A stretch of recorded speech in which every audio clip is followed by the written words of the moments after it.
It's a Sunday night stream ball.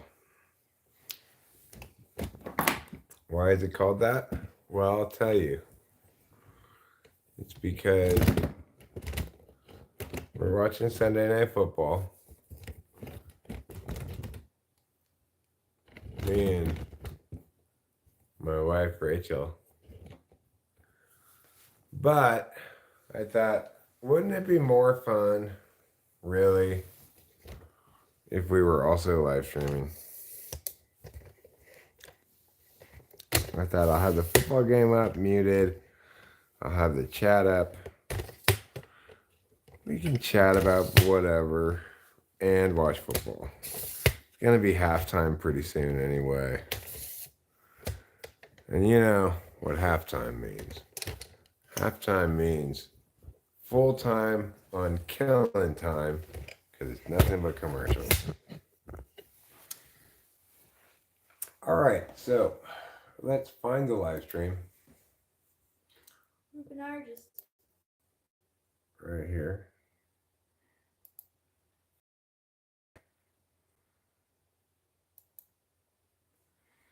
Obviously, I'm curious regarding the acacia phenomenon. Yeah. What's going on with acacia? Has she made it to New Mexico yet? Or at the very least, have you spoken to her? I'm going to pop out this chat. I'm going to put it on live chat, not top chat. Oh, yes. Oh, yes. I'm going to know. I'm going to know. What happened, Rubenar? Tell us.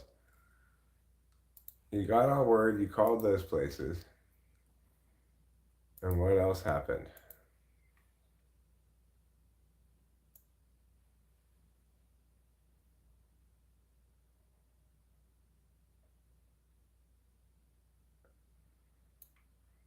You still haven't talked to her yet, huh? Well. Wait, so you got all word and called the Jackson's Box and Carlos Jr. where Google Maps showed Acacia hadn't updated her locale. Location in 15 hours. She had been there at the border between Cali and Arizona for 20 hours or so. Did you actually talk to somebody there, and did they tell you anything about it? Yeah. Like, did they say, yes, there's a lady stuck in the parking lot or something?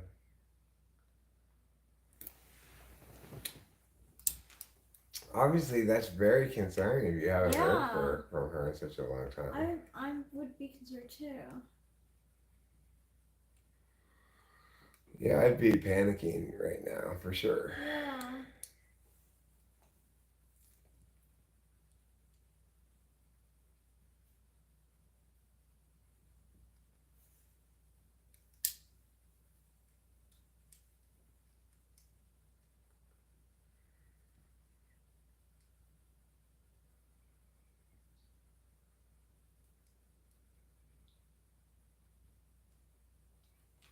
Huh. Well, all we can do is hope for the best, I'm sure. You know, she's bound to contact you as soon as she's able to.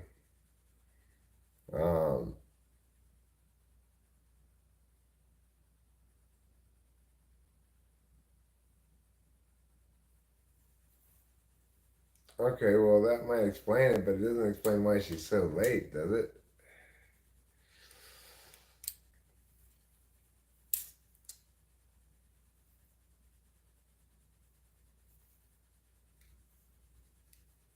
Do you have any ability to contact your family?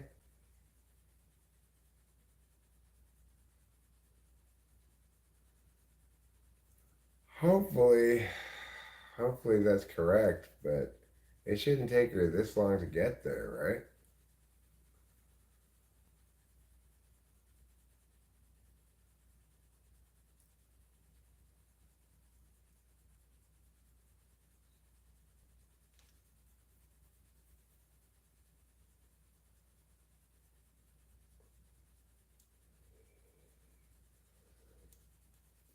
and draw an oathy cute stuff.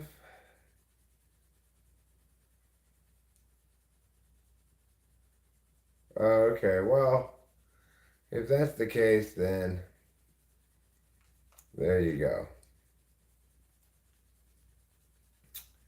Hopefully everything's fine. Yeah.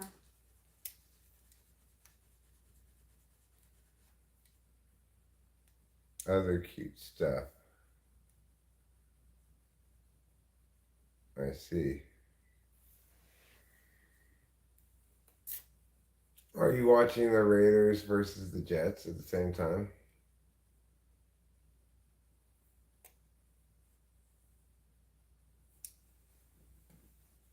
Well, I'd be frustrated with her too. I mean, who wouldn't be frustrated with somebody showing up that late? Yeah, I mean, and not calling so many times and not hearing back. Like, meow. Oh yes, meow. Mommy and Daddy know. Well, let's just hope it's not like that Beatles song. I'm sorry that I doubted you. I was so unfair. Hopefully it's not like that. They should. It's the Sunday night game on NBC. Even if you just have regular TV in your motel, they should have this game on. Oh yes. Yeah, don't pass me by. Oh yes. Oh, Camille Strauss. Well, no wonder. I'm really frustrated. No wonder you have that song in your head.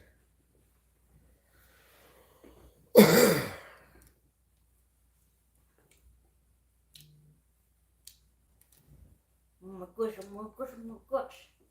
Well, Acacia, if you're watching this live stream, you should probably call Ruben. Yeah.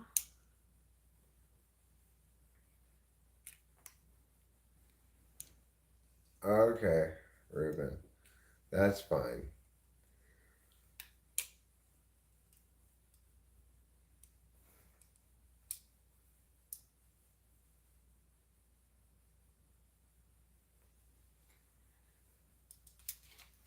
Would you like salad? I know it's a weird time to have. Yeah, I'd like a salad. Okay. That sounds delicious. Would you like it with sesame or raspberry? I'll go raspberry. Okay. So anyway, the Raiders are currently attempting to mount a bit of a comeback here against the New York Jets. The Raiders are down 9-3 at the moment. They have a 3rd and 1 on their own 39-yard line. They're going to try to successfully advance the ball. They do so and achieve a new first down for themselves. So far, the New York Jets have looked snake bit on offense. Like, they got 3 field goals.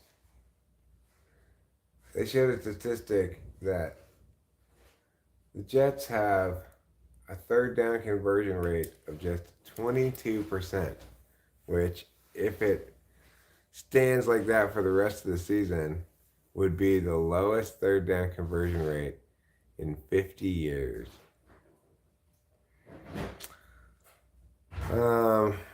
They have a red zone touchdown conversion rate of just 24%, which, if they finish the season at that, would be the lowest since 1991.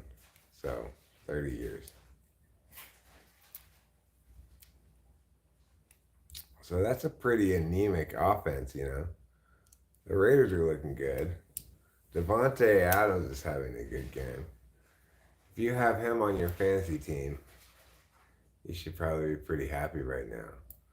This channel brings people together. That's good to hear. In romantic, what do they call it?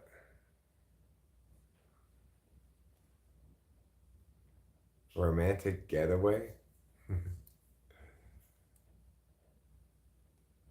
Romantic, what is the word I'm looking for?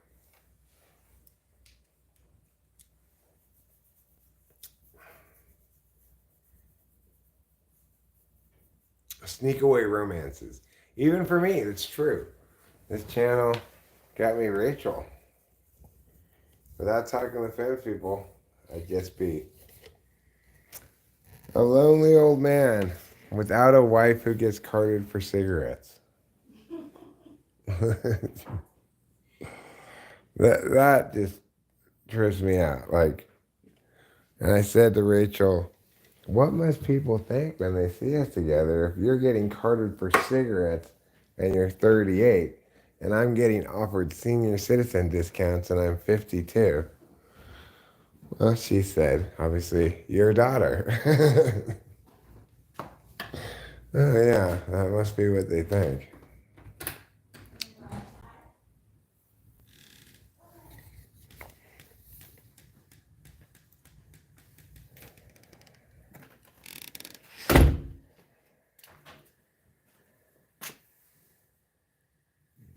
You're with her for her wonder points. That's understandable. You know, once you've tasted a wonder point, you're kind of addicted for life to wonder points at that point. I do have a lighter. Congratulations for me. I don't have a beverage, though. Well, you know, maybe I'll sub it out. I don't even need a whole new cigarette. I got a half cigarette right here.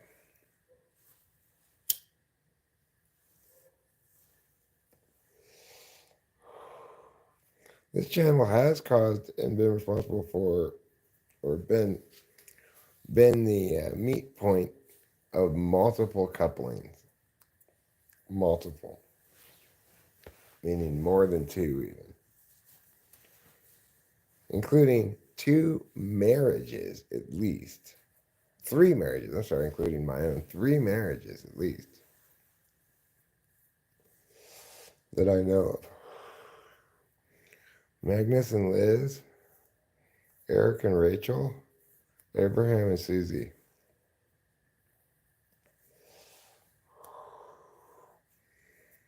There's got to be a much better percentage than like eHarmony or whatever. You were conceived to the Night Police theme. Wow, your parents were real curve surfers.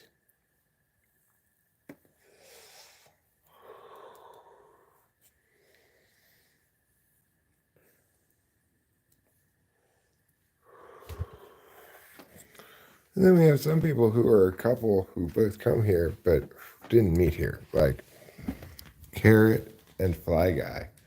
Carrot and Fly Guy, I believe, are a couple, like husband and wife, I believe. But they didn't meet here. They already were married before they came here.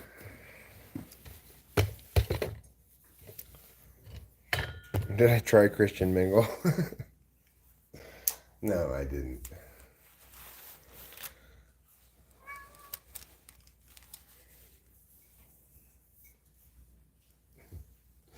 I didn't ever try Christian Mingle.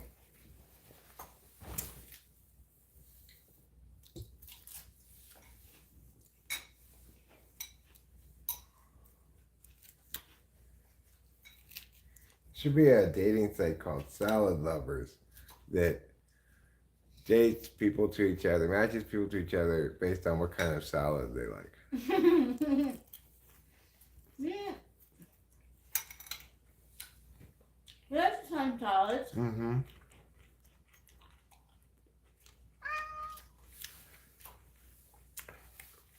Or a farmer dating site. Well, the problem with that is, while I am a Christian, In no world could I claim to be a farmer. Maybe I would go on there being like one of the men who wants to date a woman farmer. But I don't think I ever wanted to date a woman farmer, so.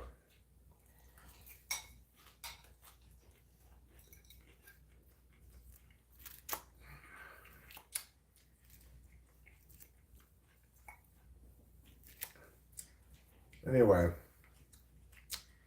I was fortunate enough to meet Rachel. So I don't have to worry about dating ever again. Same.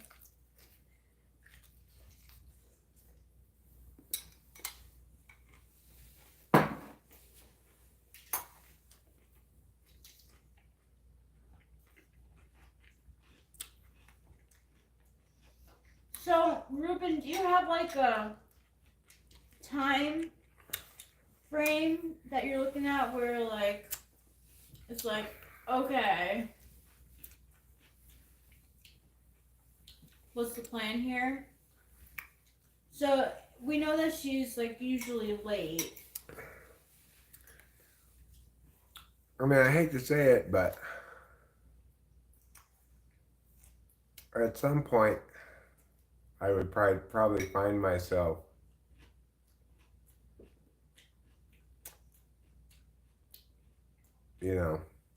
calling like CHP, but like whatever state that's in. What's like highway patrol? Yeah. Yeah. To see if there's been an accident, Yeah. Whatever the Yeah, you shouldn't. the Arizona or New Mexico equivalent is. I mean,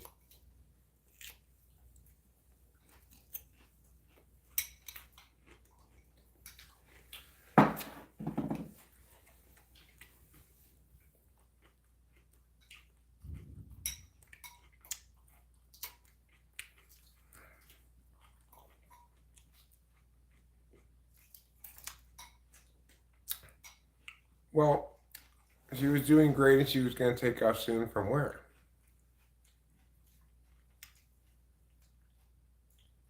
The California-Arizona border?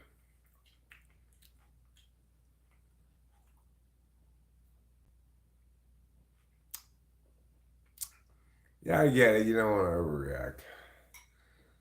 But, making a couple of phone calls that might ease your mind is not too much of an overreaction. And that was 5 hours ago. Well, then, yeah, that's very, very plausible then that she this has been out of contact for that long, just driving, not thinking about whatever, I had a time when I traveled and I forgot my phone and like my friends called the police and stuff. So it's like not, it's not out of the question to be cautious when it comes to people traveling.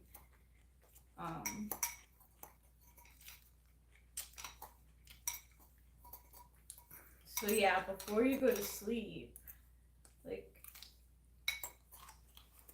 I mean, if I were you, I wouldn't even be able to sleep.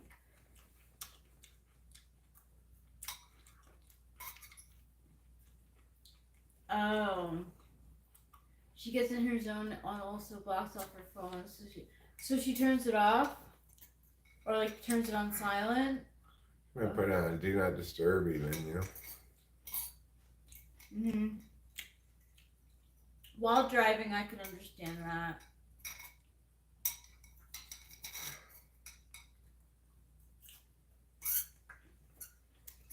Yeah, fair enough. Well, hopefully everything's fine then. The Jets are punting again. So Vegas is going to get the ball back on the 20-yard line with less than a minute left. Just two? No, the Raiders are going to get the ball back. Ah. Jets are still up by 6 points. And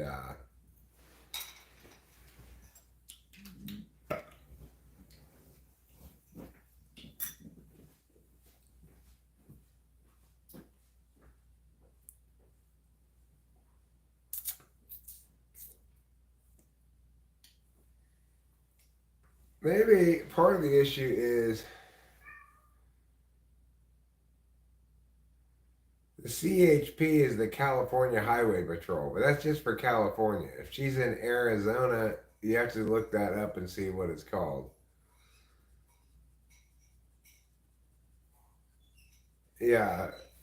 If it were in California, I'd call it the CHP, the California Highway Patrol, since if there's an accident on the highway, they're the ones who always deal with it. I don't know if Arizona has the equivalent thing or not.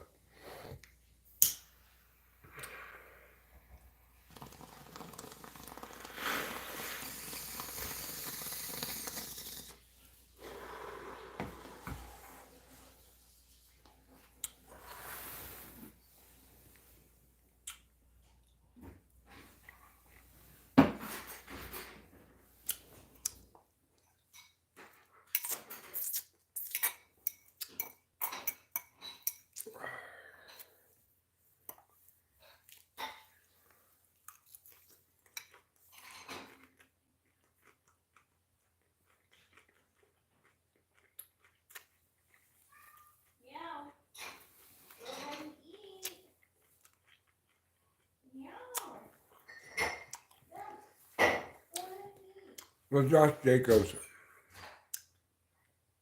got another reception. That's good. He's my starting running back.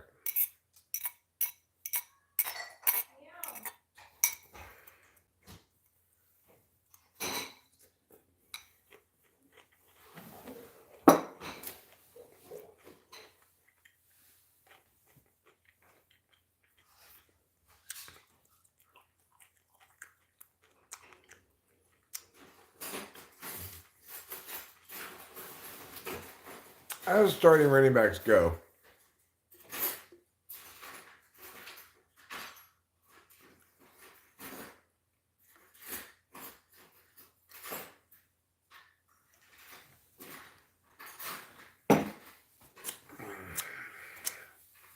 Ruben R says, if you read this occasion, I'm super sorry for word vomit. I got worried and maybe took a bunch of action. Sweaty smiley guy. Which is, I guess, chagrined, kind of.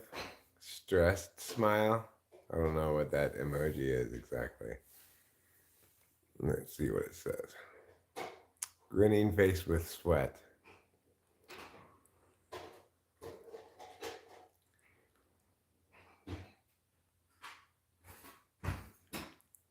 Sweaty grins, they sometimes call them. So it's 2nd and 10. There's 17 seconds left, but the Raiders are almost in field goal range, so they may be able to have a shot at making it a 3-point game before halftime. Maybe need 5 more yards.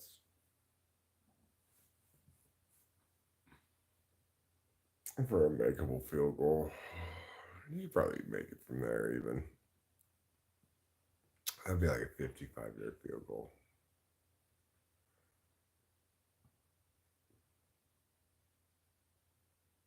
It clearly bounced on the ground. Yeah. What does that guy do? I don't know.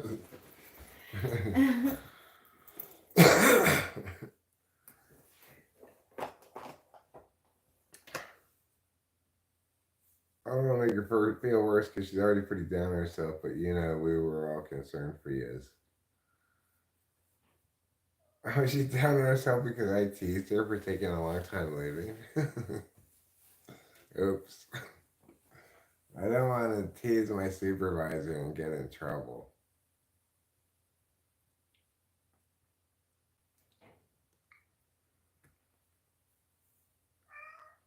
Meow. Raiders are going to take this timeout right now and they're going to kick this field goal. I thought you said you don't like the Raiders. I never said I don't like the Raiders. You and me and her all tease her. I mean, I just thought it was funny that she hadn't left yet, you know. I didn't mean to make her feel bad or anything.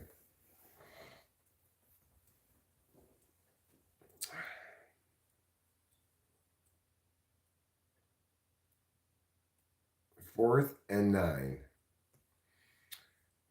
54-yard field goal. Yeah, so I guesstimated the field goal distance just right because Josh Jacobs got 1 yard on the last run to center and to put it on the left hash, actually.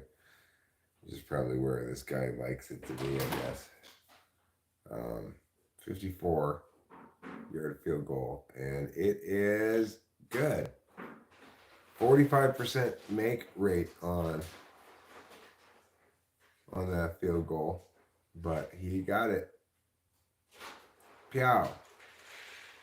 Number 2. He did a good job. Carlson, I think his name is. Mr. Carlson, they call him.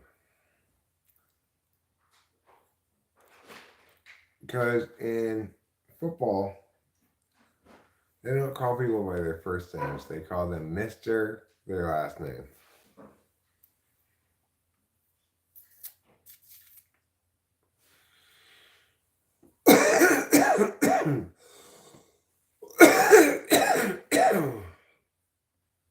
So now it's halftime. Obviously, halftime's boring. We don't want to watch halftime. Nobody cares about halftime.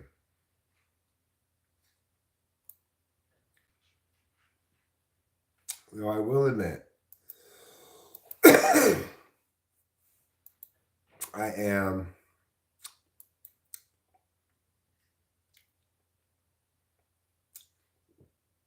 pretty interested in the story of one Josh Dobbs, the new quarterback for the Minnesota Vikings. Why, you may well ask, why are you interested in his story? Well,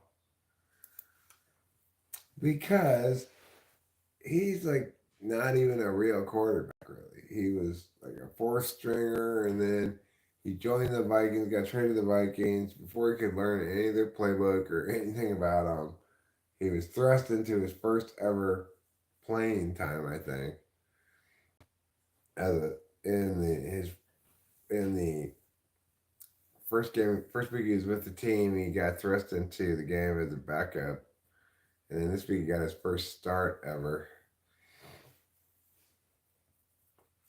One of the games that Hero Lambs watched was the 2014 Super Bowl where the Broncos lost to the Seahawks.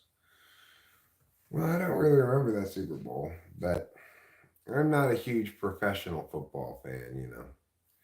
I much more remember specific college games that I've seen than professional games.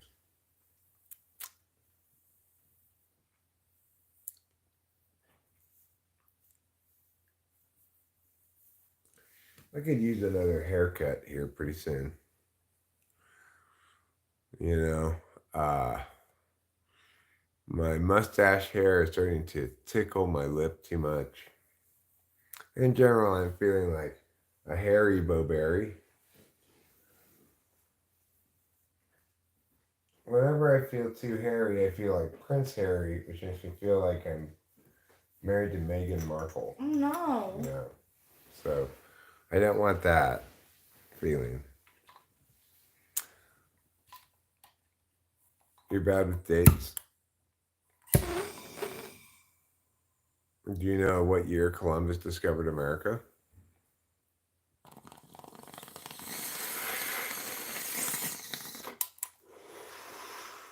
It was 1942.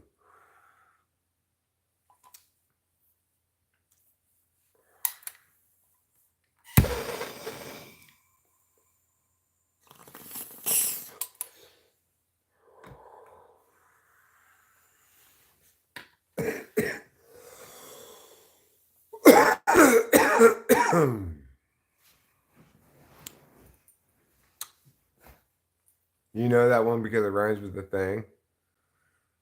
Back in 1942, Columbus sailed the ocean blue. And that's when he found Indians and gave them all smallpox. There, the end.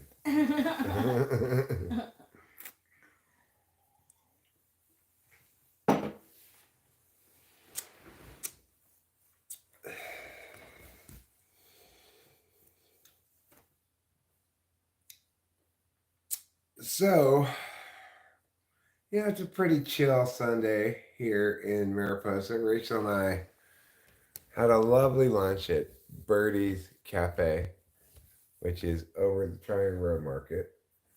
And if you've noticed any of our shorts recently, you may have seen the one in which Rachel was incredibly well camouflaged today. Mm-hmm. She blended in so perfectly with the chair she was sitting in that it looked like she had on ninja invisibility armor on her torso. I know, it made me wish I almost put on my tan pants. I wish you had too. Plus a tan skull cap. That would have been so funny. Hi, Barry Thomas. Sup with you? Or, as I like to say, hey, girl. I use that emoji for nervous laughter too. It's like, who was that old guy? Was it Jerry Lewis or maybe somebody else who would go, like take his, do that thing with his collar? Who was that? I Yeah. don't know who that was. Also, Barry Thomas, I will offer the following statement to you. You know you, my world. There's several things. There are alternatives to sup, you know. Yeah. Like the bartender from the Three Amigos.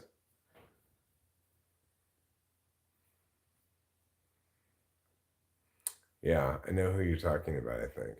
I don't remember. Is he the one who says, my little buttercup? When they point the like pretend microphone to him. You would say sleep to kill time. Sleeping is a good way to kill time. But so is Sunday night Streamball.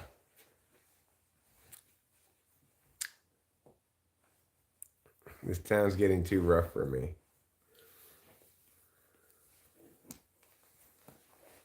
Push-ups? Hi, Kiara. How are you this evening?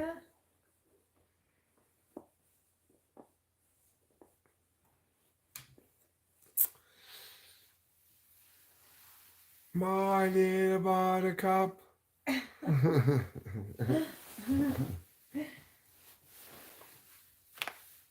You're a little sad, but we're moving with the motions, you know. Well, it's okay to be a little sad sometime. Do I have Baldur's Gate 3 yet? No.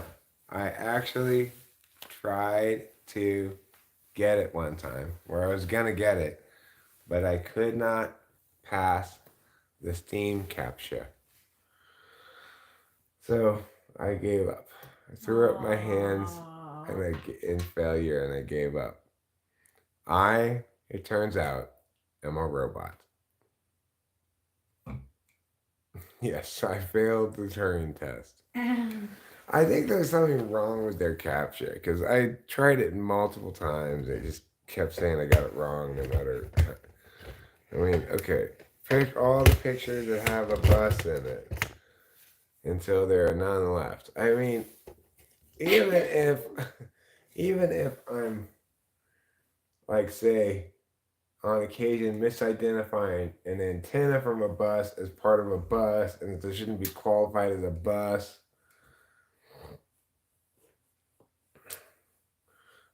Maybe a couple of times, but I mean, could that explain everything? Like, pick every picture that has a picture of a bicycle on it. Well, there's a lady who's on a bicycle and she has a bicycle helmet on. There's a picture of the helmet. Does that count as picture of the bicycle? And then also, like, what about when it's a bicycle, but half the, like, a quarter of, like, the part of the bicycle is in another picture, in another frame. Just like one smidge of a tire, you know? Yeah. Can one of you please do the gritty? I don't know what the gritty is. I don't know what the gritty is either. I have no idea what that is. But if you're asking me if I can make griddle cakes for you, the answer is no. YT it right now. All right. I will. You're giving me no choice.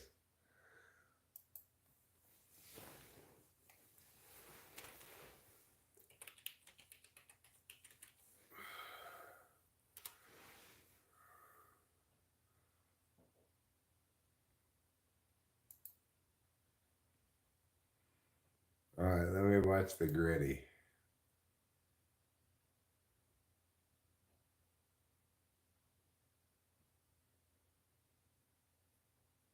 Oh, it's like that, huh?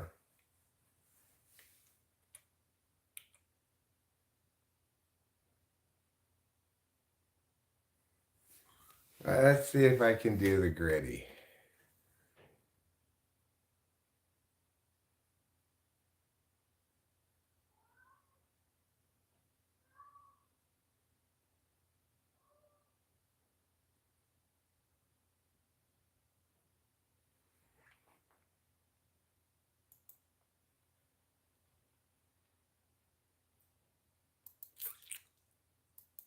All right, so let's see if this is what the gritty is. Is the gritty like this?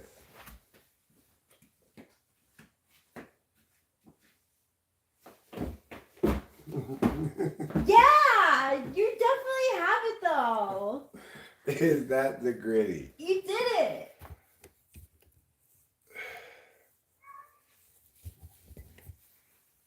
No.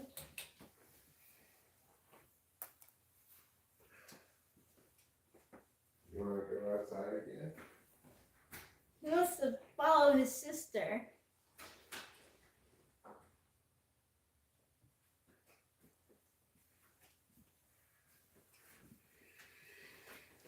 Detective Jameson Gritty. I could do it one way, but the other way is hard. You gotta go like this with your hands.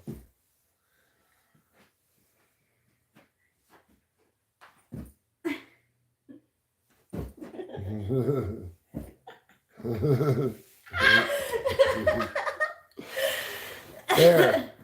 You are welcome, Kiera and Bawima.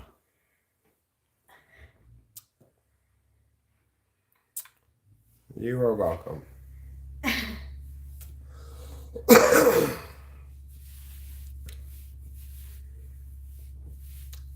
The car? Let's go outside and find out.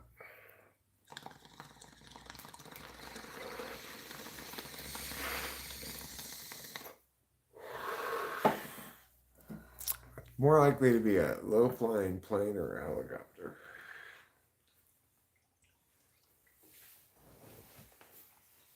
Is my guess. But, you know, I'm famously bad at guessing.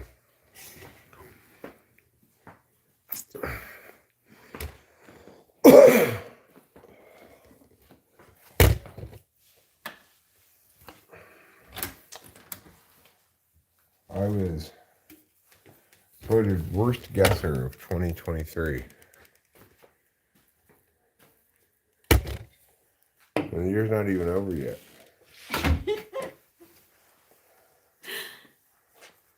So, it's some pretty poor guessing.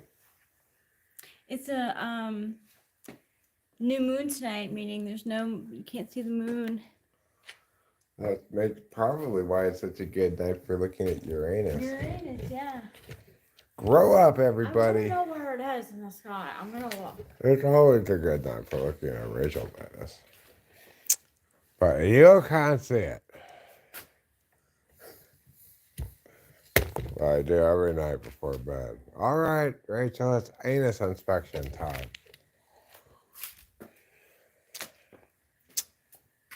Not really. More often than not. Let me turn these lights off if you want to take a picture. No, I'm just looking for Uranus. I think it's behind the mountains. Not sure. It'll come up maybe over the course of the evening. It's there. It's there already. It's by Jupiter. Just can't see it. But I'll show you. See,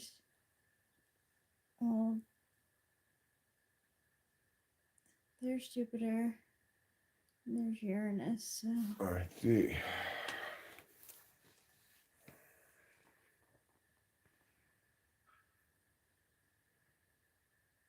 A lot of stars here and then there. There are lots of stars here. It's just we have the lights on at the moment. Yeah.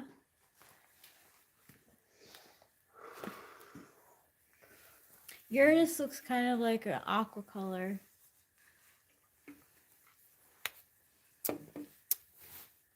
Yeah. I saw a headline. I wonder how accurate it is that Saturn could lose its rings within 18 months. Really? Yeah. I don't know if it was like clickbaity or look, they didn't click it, but I've heard that before, that Saturn is slowly losing its rings. I believe it.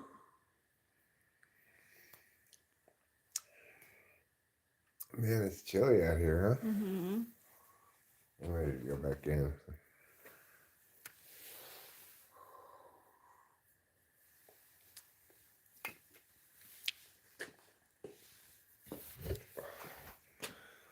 This really isn't a one jacket, no hat night. Oh, it's not. More like a two jacket, one hat night. Yeah, it is. Do you mind if I go cozy up and dress? You go do your thing, my darling.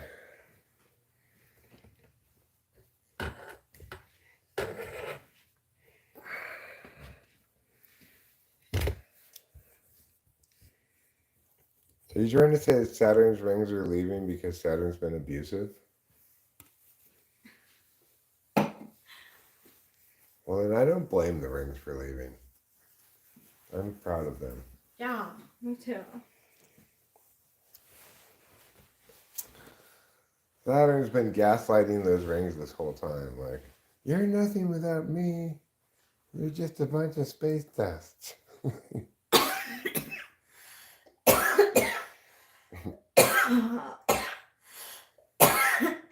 But, you know, the rings finally had enough. They got fed up. Like it. Yeah.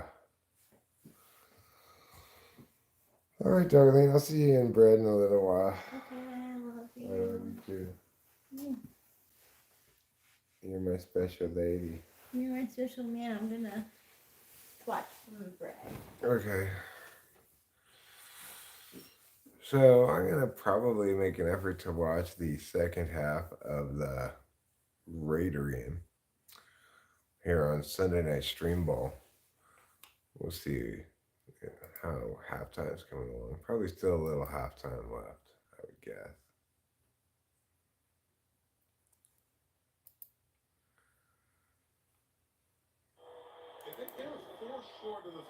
Oops. There. Okay, so it has started. It's the third quarter again. Good for it. Doesn't that make you happy? Now I'm going to pop out the old chatteroo.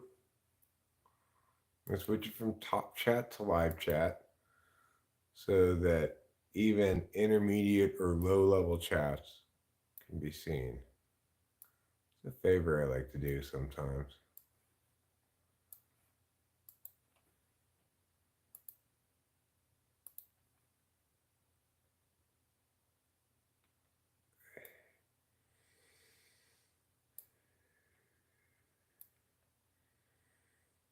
There. Saturn rules them to log, or historically it did. It rules its rings. Well, the Jets once again find themselves in fourth down situation. This time 4th and 16, punting from their own 20-yard line. And boom goes the dynamite. Raiders field the punt with a chance for a return. Number 3 gets a few yards before he's tackled. Saw quite a ugly looking injury earlier. Wasn't really an injury, but somebody made a tackle and got kneed in the side of the head and got straight knocked out. You could tell because he did that arms out thing that people do when they get knocked out. Helps them prevent themselves from hitting their head when they fall down. Anyway, he was okay. He got up and walked off the field with a little assistance, but obviously he won't be back tonight. He's definitely in concussion protocol. So that's unfortunate. The New York teams are bad. Well, the Jets actually still have a chance of making the playoffs. The Giants are indeed not a good team. Let's not pull any punches. The New York Giants are a bad team. The New York Football Giants. But the thing to remember about that is that even when the New York Giants were good, they were good with Eli Manning. So,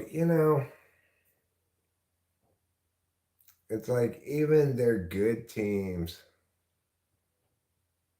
smell like Eli Manning. I'm not saying he's the only smelly Manning. They're all kind of smelly. All the Mannings. But he really has that kind of sickly sweet Manning smell to him.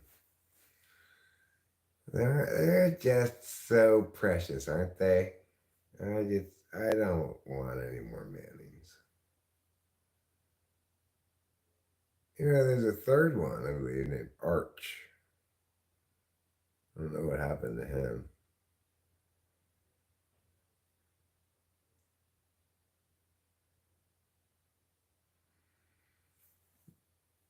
Whatever happened to the third Manning? Those are not real pull-up push-ups, lady. These are bullshit push-ups that she's doing. That cheerleader. No, as far as I know, Ruben is still not sure what's going on with Keisha, where she is, or whatever. So, I'm a little worried. Rachel's a little worried. Ruben's possibly a little less worried in some regard because he understands her habits better. Keston, hello. Rachel's very first hockey games were watching the Islanders. No, she was just doing like little go down a little bit push-ups like this much.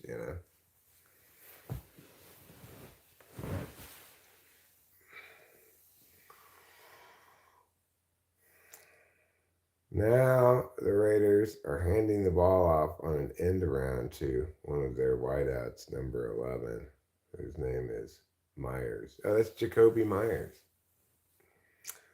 He got a nice, 6 yards out of that. Bringing up a third and manageable.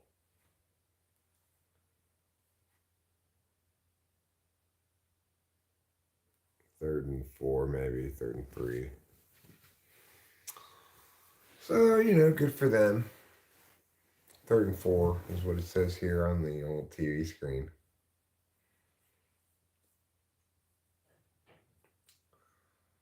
Now, the Raiders drop back to pass. He's going to scramble up the middle and slide after crossing the first down line. However, guess what there is on the play? It rhymes with blag. That's right, there's a flag on the play. Of course, it's holding against the Raiders. And now it's gonna bring up like 3rd and long. Like 3rd and 14 or something. So, neither team has shown themselves to be an especially effective offense in this game. I think because the Jets are just inept and because the Jets have a good defense. So I think the offensive failures of the Jets can be laid at the feet of the Jets. But the offensive failures of the Raiders can be attributed more to the defensive prowess of the Jets. They've got a good defense. I don't think anybody else would have trouble stopping the Jets either. The Raiders burned a timeout there on this 3rd and long. And Antonio Pierce, is that his name, the new coach? He looks a little frustrated about that. Jalen Hurts against the New York Jets threw 3 picks, only 1 TD. Mahomes threw 2 picks, 1 TD against the Jets. So, yes, is the Jets defense for real? Yes. Okay. So my analysis was just backed up right there by the stat that showed up on the TV after I was talking about it, which was showing how all these good quarterbacks have struggled against the Jets defense. Well, it's 3rd and 14 now. The Raiders are dropping back to pass, but the quarterback, number 4, he just had to throw it into the ground near a screening running back in order to avoid taking a sack or a loss on the play in some other fashion. The guy wasn't open at all. He didn't want to throw a pick, so he just threw it into the ground. Wisely, number 4 just said, okay, let's give it back to the defense. Let them stop the Jets once again. So the Raiders are going to punt. There it is. And he punted it all the way back to the 10-yard line. The Jets returner gets 5 yards on the return, and the Jets are pinned back down on their own end of the 15-yard line again. So good job, Raiders special teams. These 2 guys are both wearing the same gold suit, and they're saying maybe one of us should change. But they both are thinking like, no, I want to wear the gold suit.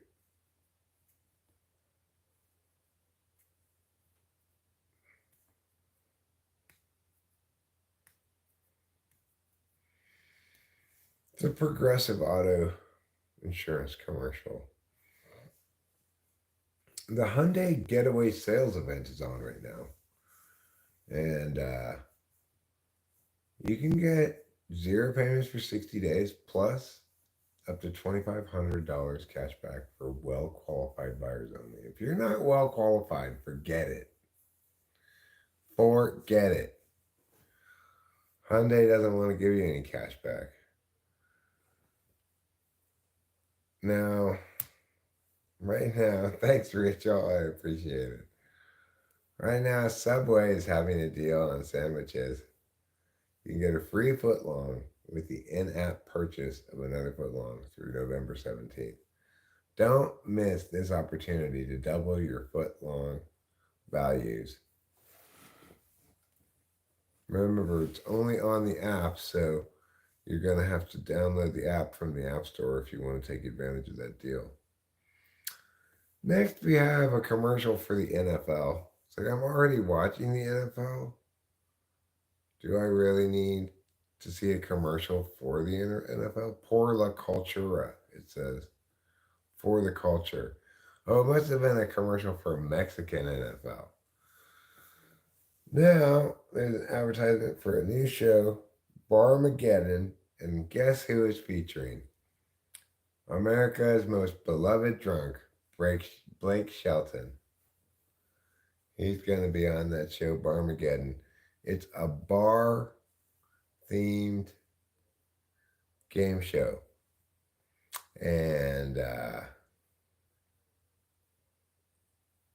he's going to be the host because he's known to like to drink alcohol. It's kind of like Dean Martin was back in the day, you know. Well, we're back to the football game now. The New York Jets have the ball. It's 1st and 10. They're from their own 15-yard line. Trying to show a little bit more life in their step than they have heretofore. But the quarterback, Mr. Wilson, he overthrows his open receiver, who jogs disappointedly back to the huddle, bringing up a 2nd down and 10 for the woeful New York Jets offense. Mr. Wilson now lines up in the I formation with a fullback and a halfback in line behind him. Takes the snap, hands it off, just like a straight up off left tackle run with a lead fullback blocker. It gets nowhere. They lose 2 yards. As their notably, strikingly uninventive play calling completely fails to do anything. How? What is this sudden pain I have? Okay, there, it's better. Oh, it was Max Crosby who made the tackle. That's MAXX. You know, like the virility drugs at 7-Eleven. Well, Wilson's dropping back to pass on this 3rd and 11, only to be interrupted by the referees who rush in, having thrown a flag, to alert everyone that the Jets are guilty of a false start. Naturally, that means they will incur a 5-yard penalty. And it will now be 3rd and 16 as the New York Jets once again attempt to make some forward progress on a drive or even a set of downs.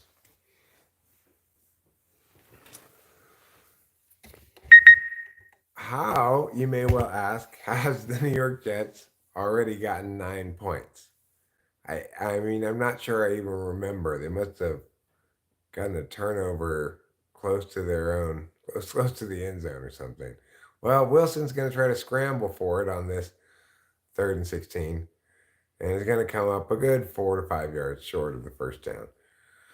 Of course, coming into the game with a 22% 3rd down conversion rate, worst in the NFL by a large margin, it is not shocking that the Jets once again find themselves facing a 4th down deep in their own territory, bringing out one of the key players on their team, the punter, number 5, who once again has been brought forth to do his important job.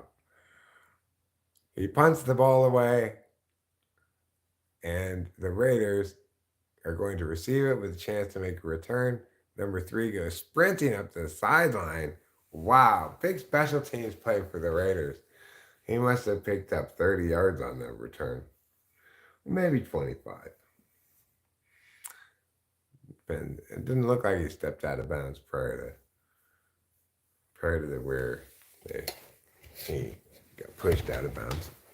But it was really close to the sideline, so he may have stepped out prior to that. All right, now we've got a nice Hyundai commercial. These Hyundais are driving on the snow. Why? Because it's a holiday event. And in holiday events, there's always plenty of snow to go around. That's how you know it's the holidays.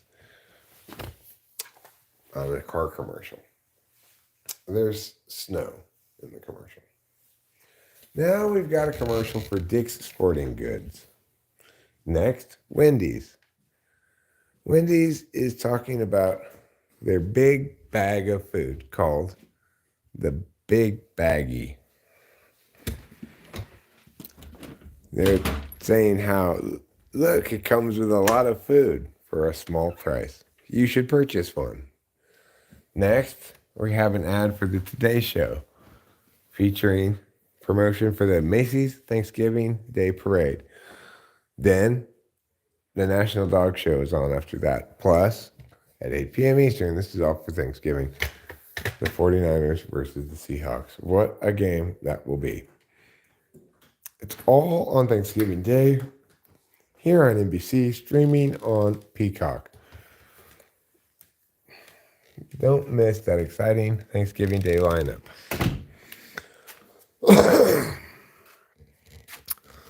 Okay, so they've gone back to the game in the small screen.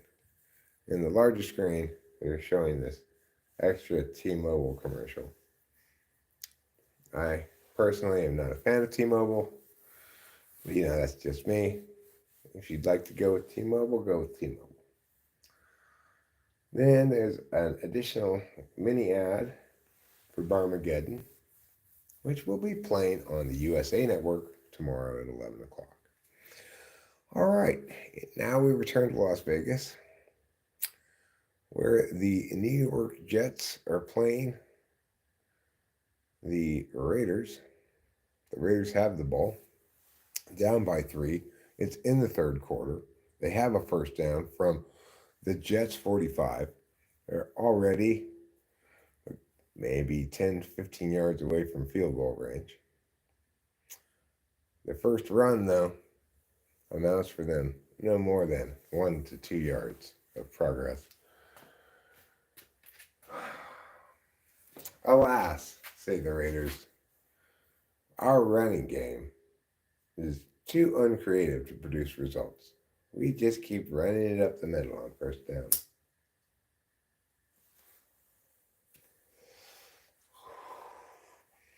But this Jets defense tough. It's tough defense. On second and long, drops back to pass, makes the completion, probably to that. Oh, it's to Jacoby Myers. That's who it's to, number 16. So if you've got Jacoby Myers on your fantasy football team, congratulations. He just got another completion. Nice completion, too. Not quite enough to pick up the first down, but make it a third and very manageable, 3rd and 1, 1.5.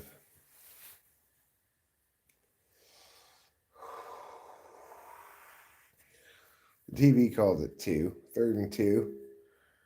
O'Connell, the Raiders quarterback, is in shotgun. It's a direct snap, however, to number 8, which is Jacobs, Josh Jacobs, my starting running back on my fantasy football team, who easily picks up the first down off the right tackle.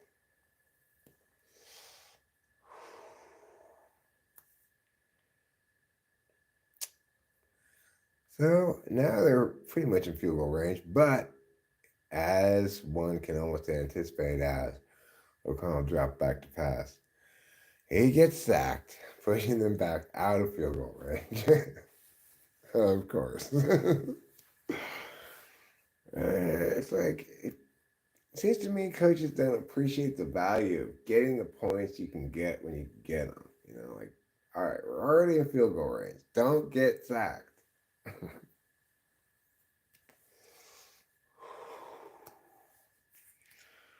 The New York Jets are celebrating their successful sacking of the quarterback. Well, now it's 2nd and 18, it looks like. There's a little screen pass to Josh Jacobs, who gets most of that, all of that sack back plus some, bringing up a third and medium.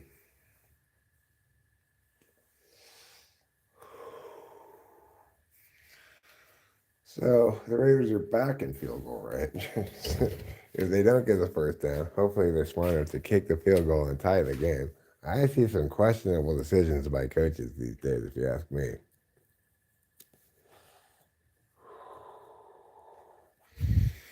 All right, let's go back inside now.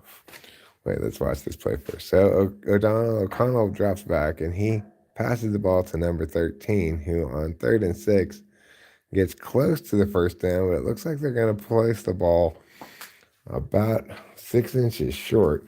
We'll see if they bring out the chains, which are still the ultimate arbiter of down and distance.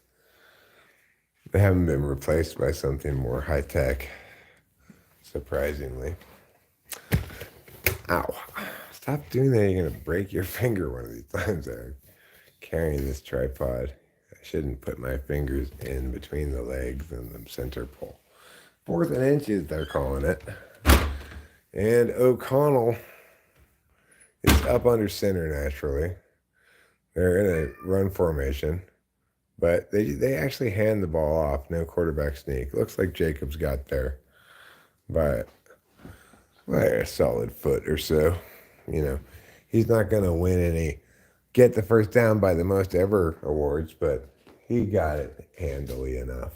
He pushed through that first tackle. Well, actually, it's pretty close. I wouldn't be surprised if they stopped play and review the spot on that. If I were the Jets, I would consider throwing the challenge flag. But they didn't, and Josh Jacobs got the pitch. He gets blown up in the backfield. It was a poor play call, but I get it. They were probably just trying to get it off so that they didn't call a challenge on that spot on the previous one. It's going to bring them about a 2nd and 12.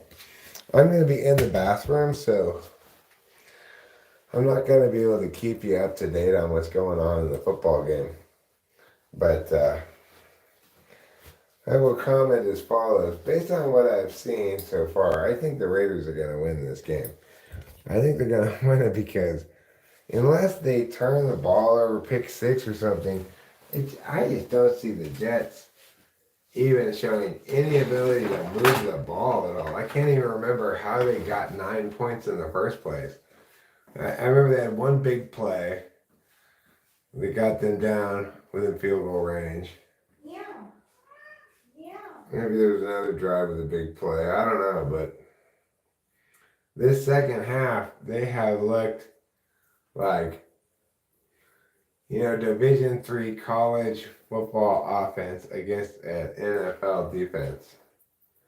Of course, the Jets defense has looked great too, but if they haven't fucked it up, by the time I get to the TV, the Raiders should have at least either kicked a field goal to tie it or still be driving or scored a touchdown.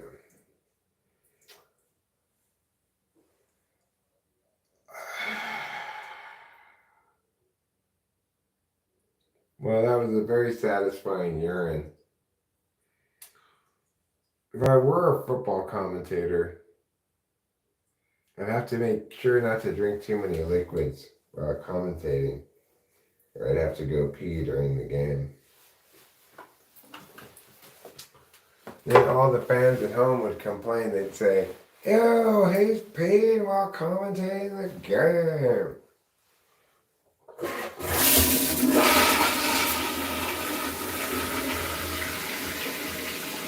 And he didn't even wash his hands.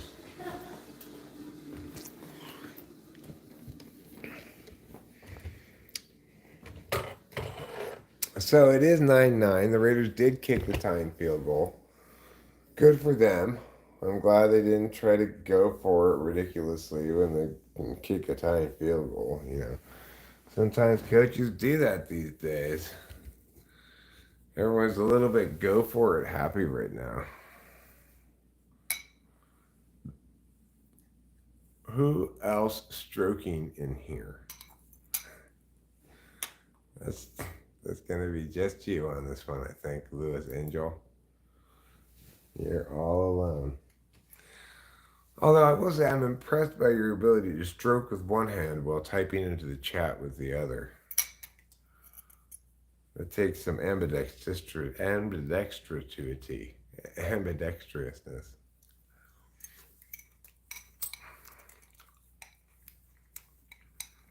But you know,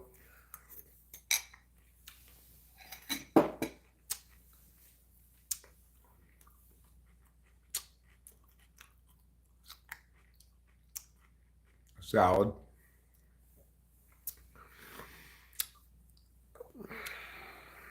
It's basically lettuce with flavored juice on it. If you've never had salad, I'm not sure.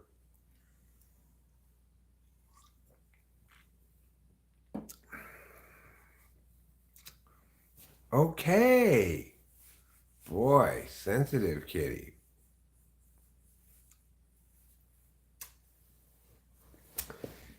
You know, I'm either watching salad and eating football, or I'm eating salad and watching football.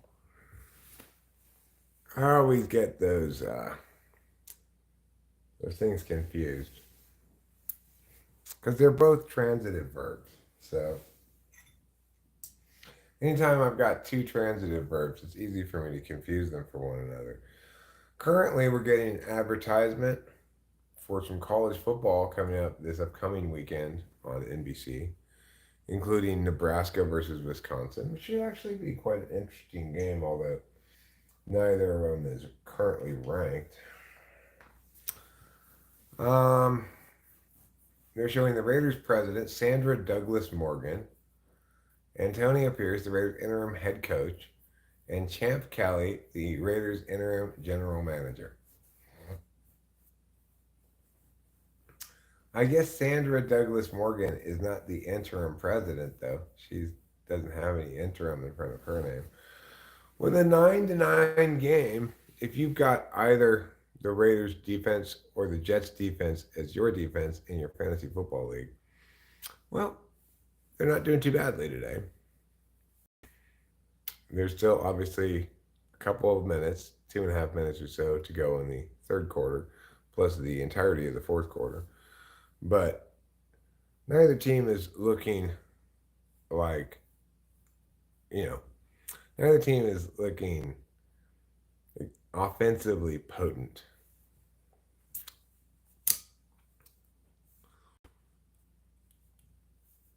So here the Jets again come up to try again for the millionth time here in the second half. They haven't done a single thing all half. They throw it to number 17. He picks up about 5 yards on a little quick out. It wasn't even a quick out. It was like a quick comeback.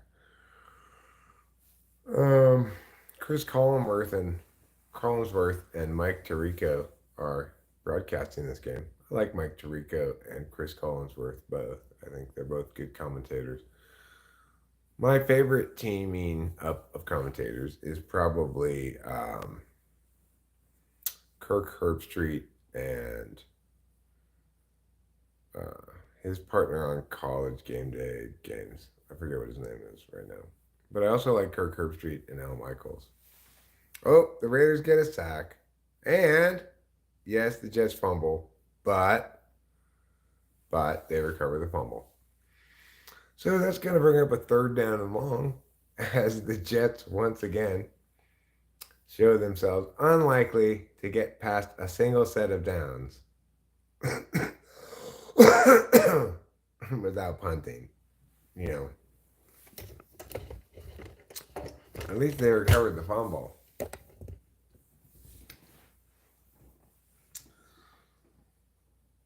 I mean, the offense, the Jets offense this half literally cannot be doing any worse. Dropping back to pass on 3rd and 10. They're going deep. Number 2 throws the ball. He wildly overthrows his receiver 50 yards down the field. And now, once again, my favorite member of the Jets is coming to do his job. Namely, the punter. I like the punter best because so far he seems to be the only one doing his job correctly. Granted, the defense is doing a great job for the Jets, but I'm talking about making the ball go down the field. The punter is the only one who's really doing anything with that. The Raiders get a short return by number 3, who scrambles his way for a good 10 yards or so. And O'Connell, practicing the throws on the sideline, prepares to enter the game along with the Raiders offense after this commercial break. What is this commercial break? This commercial break is a commercial for State Farm Insurance. It's got Jake from State Farm and some very manly football player lifting heavy things like refrigerators and stuff. Just remember, like a good neighbor, State Farm is there. Now there's an advertisement for the Trolls movie, which does not look particularly good. You should be on ham radios somewhere, or some guy's old 50s Chevy pickup truck. Well, I'm on the 21st century's ham radio. It's called YouTube. And I don't doubt that if my commentary on sports became popular enough for me to make any money on it at all, that I would immediately be told you cannot do that. But since I don't think anybody cares about somebody having 5 people listening to him call the football game in his own weird way, well, I just go ahead and do it. It's not even a monetized stream anyway, so. If the NFL wants to bust me, I would be flattered if the NFL were to bust me, you know?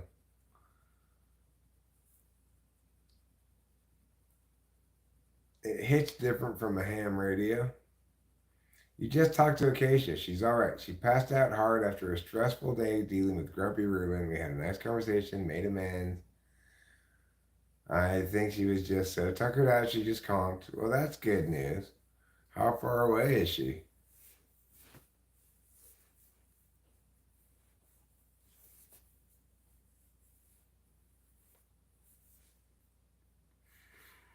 When she is driving, she can hear me call the rest of this football game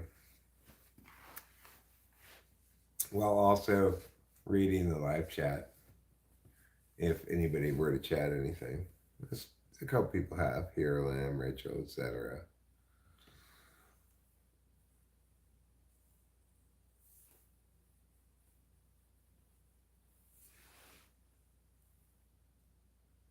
Same place, but she got a...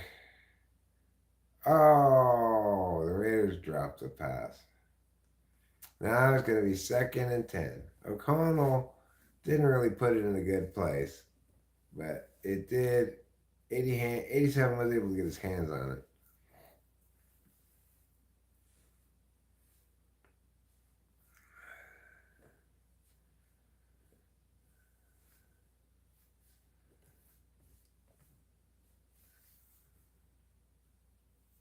I mean, I might be able to pull 7 hours without a break. I've done here to LA without a break. Like, oh no, he fumbled.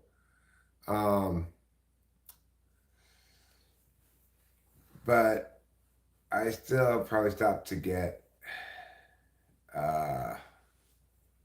gas at some point. But I mean, go 5 hours. I can go 5 hours without peeing. I could probably do 7 if things played out right or whatever. Josh Jacobs just got a huge run for the Raiders. Has it?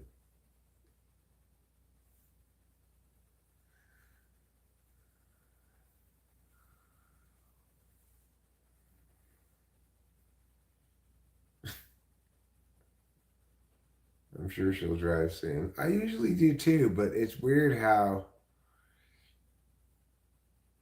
like, the last drive to LA, I don't think I peed for almost the whole drive, you know?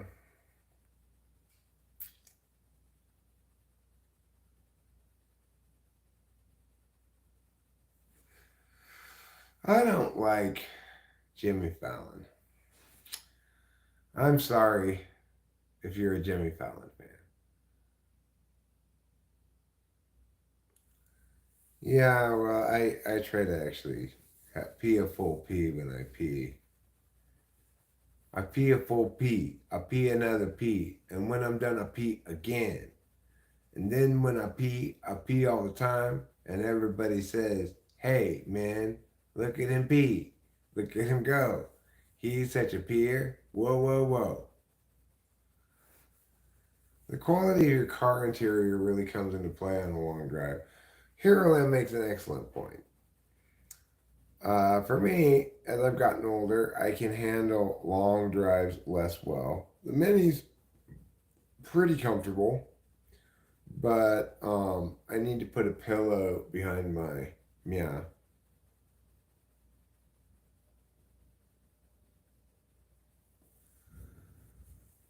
I mean, you really crystallized the problem there, Ruben, and I appreciate that. Um, I don't like Conan either. It's like I don't think Jimmy Kimmel's funny, but I think he's a pleasant host at least. I can watch him be a host and it not doesn't make me feel uncomfortable.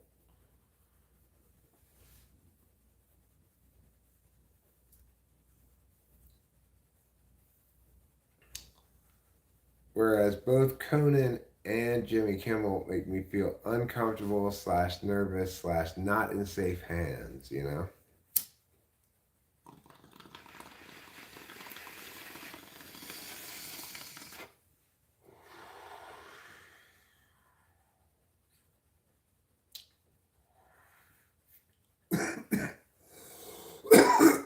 Well, unfortunately, here, Lamp, I don't have a Cadillac Escalade. But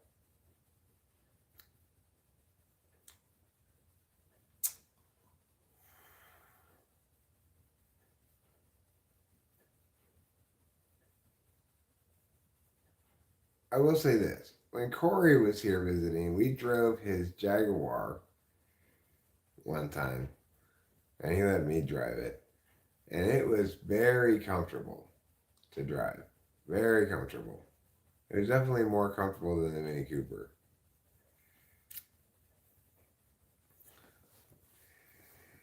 But obviously, if you buy something like a Jaguar, it's really not a good car investment. You lose a lot of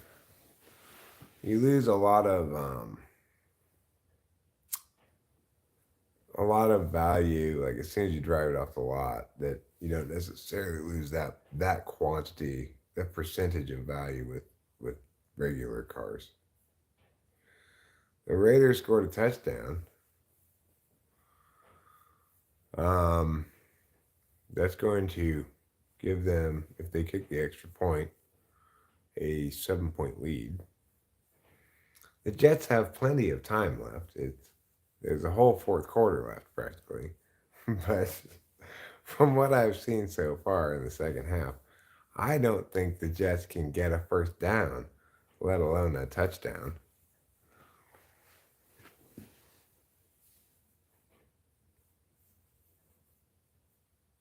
James Corden? I'm not familiar with him. You were baffled to learn that James Corden is straight?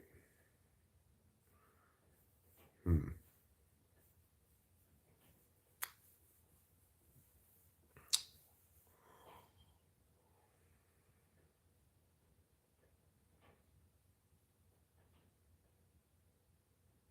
Well, I'm regular sexual. What does that mean? That means I like to hump Rachel. Small interior really gets restrictive feeling on long drives. I want to get out, and that's why motorcycles can be cool. Well, motorcycles are their own kind of uncomfortable on long drives because the thing about motorcycles is they require such a high level of like focused attention just because they're inherently so sketchy. Even if you have a big cruising bike, um, it's just it's just scary. Motorcycles are scary.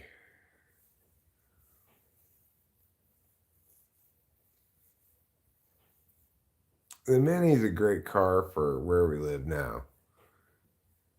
It handles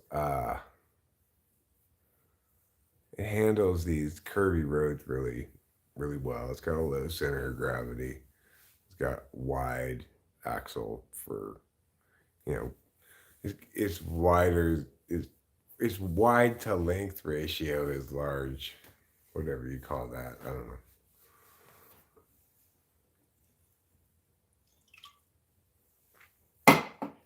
Did I fail NNN? I don't know what NNN is. So if knowing what it is a prerequisite for success, then you could conclude that I've pre-failed it. Do I feel British driving it? No. They're not British cars anymore. They're made in Germany. They're made by BMW, actually.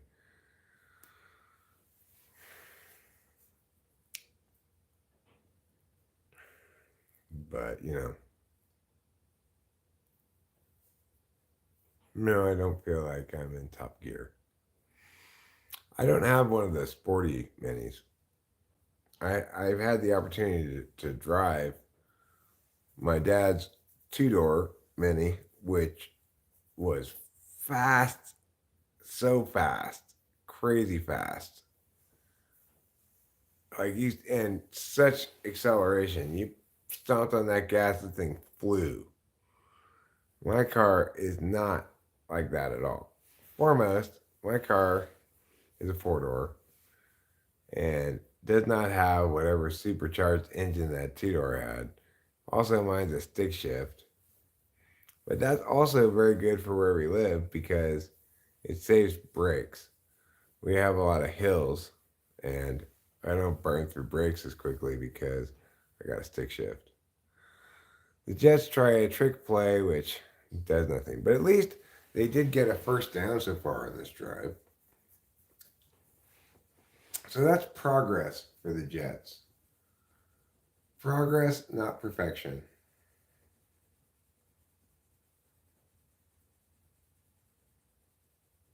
Number 17 takes the backwards pass and tries to throw it to number 10, but does a poor job of it.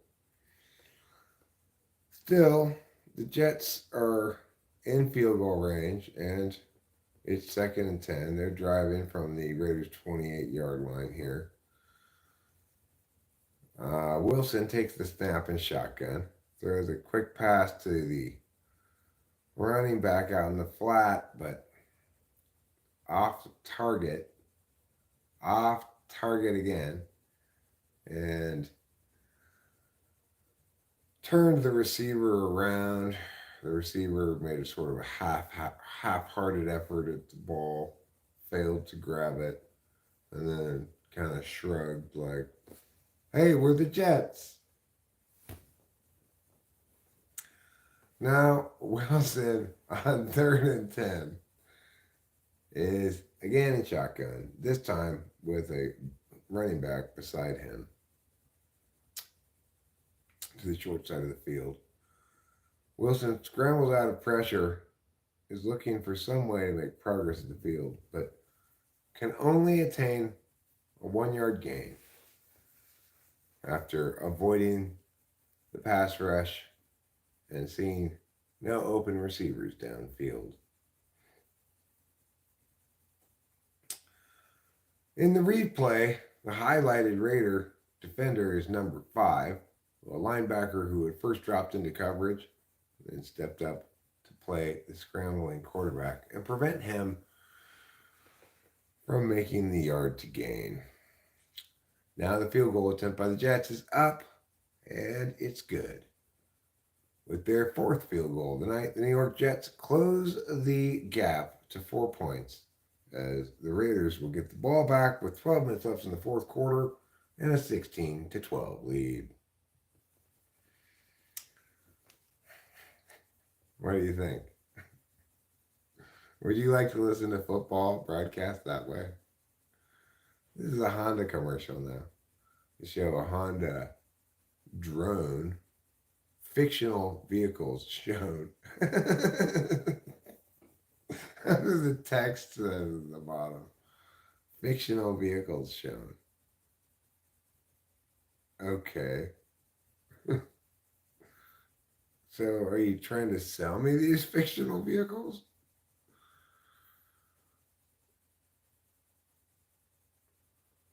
Philadelphia Eagles fans are pretty bad, just as an aside. Real psychos. Well, you know, they don't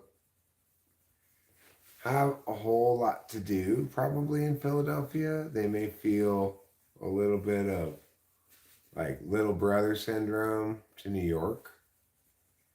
I mean, it'd be like, hey, we're an important city too. Don't just care about New York all the time. We are the city of the Liberty Bell. We are the city of brotherly love. We are Philadelphia. We're the city of the cream cheese.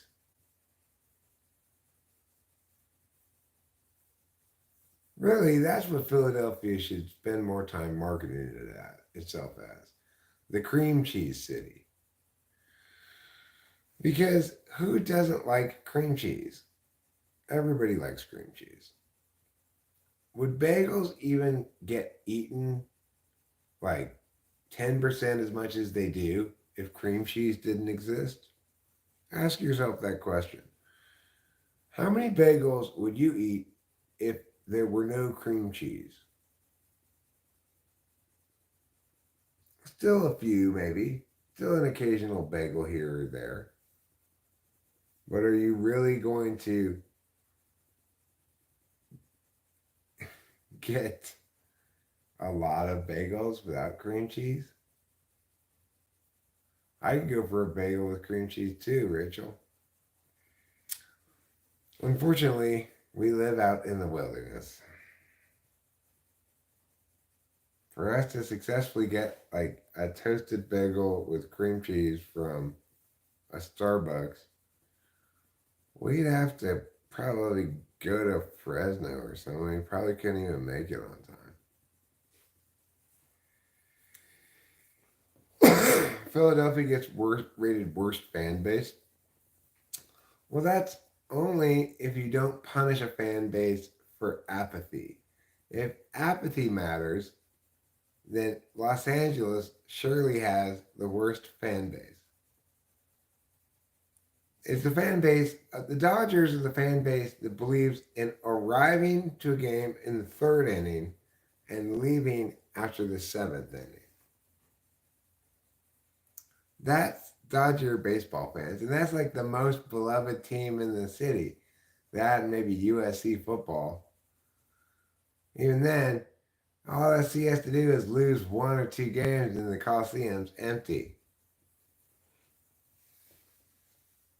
So, in that regard, Los Angeles should win the Worst Fans Award. Like, the most fair-weathery, least committed fans.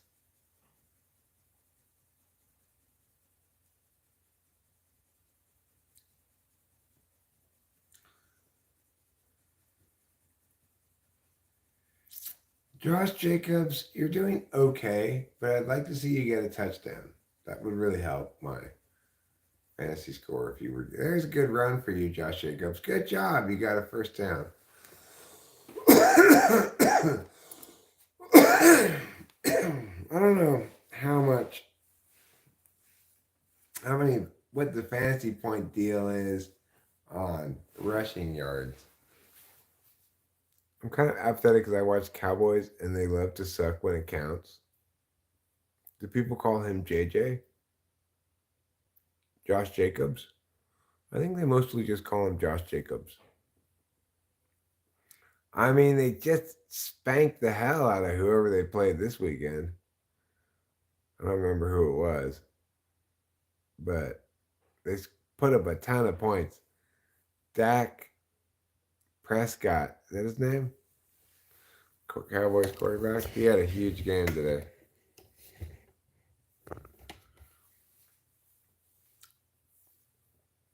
I know because prior to this game, Rachel and I were watching NFL Network's highlights show, which is very watchable because it doesn't have any commercials.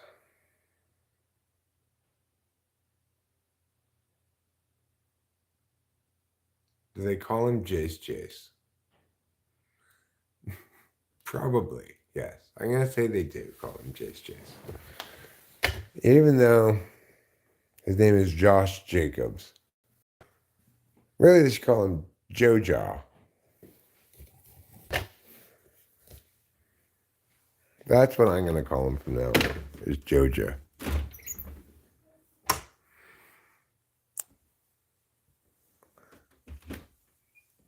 Is Dak short for Dakota? Is that true? Is that Dak Prescott's real name? Is Dakota Prescott? For some reason, I think his name might be, instead of Dak Prescott, it might be Dak Prescott.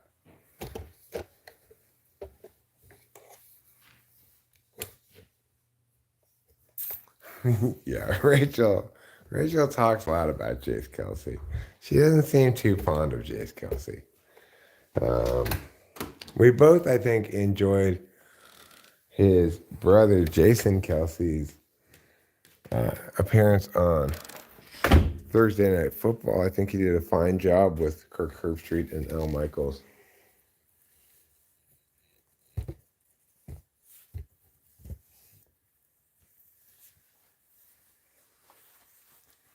His name is Rain Dakota Prescott.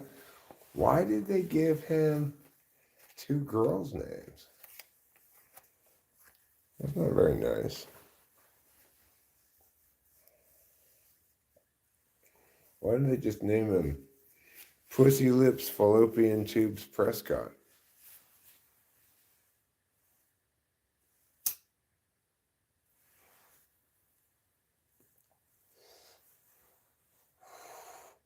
Shane and the boys says WSG.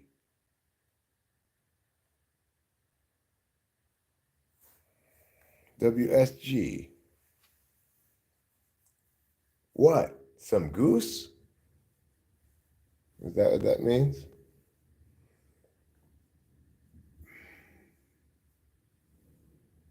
The Raiders now going for it on 4th and inches.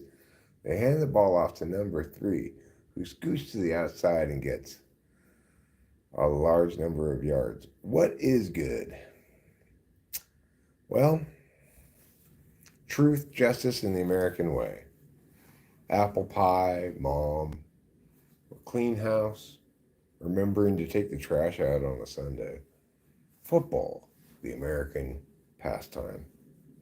All these things are good and so much more.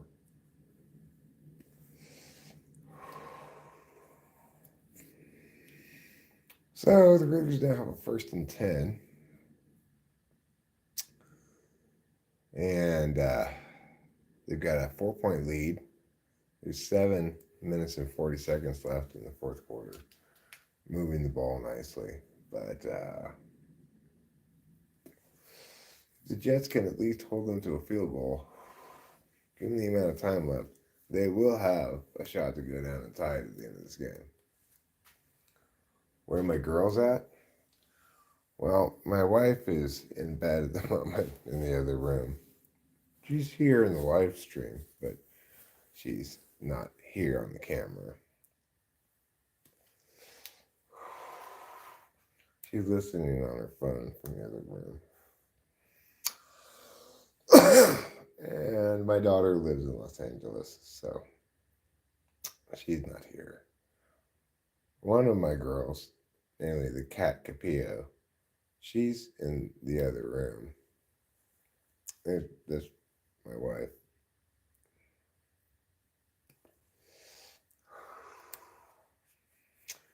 And then I do have a male cat as well. He's very, very manly. Nobody could mistake him for a girl, even though he's been neutered. He was neutered late in life by the animal control people, who, without his consent, seized him from the streets, took him away, and castrated him, only to return him to the streets, sans his testicles. Well, that was a fine enough cigarette. Not so bad when, oh wow, big fumble, big turnover. The Jets have recovered the ball. Looks like it was fumbled by somebody.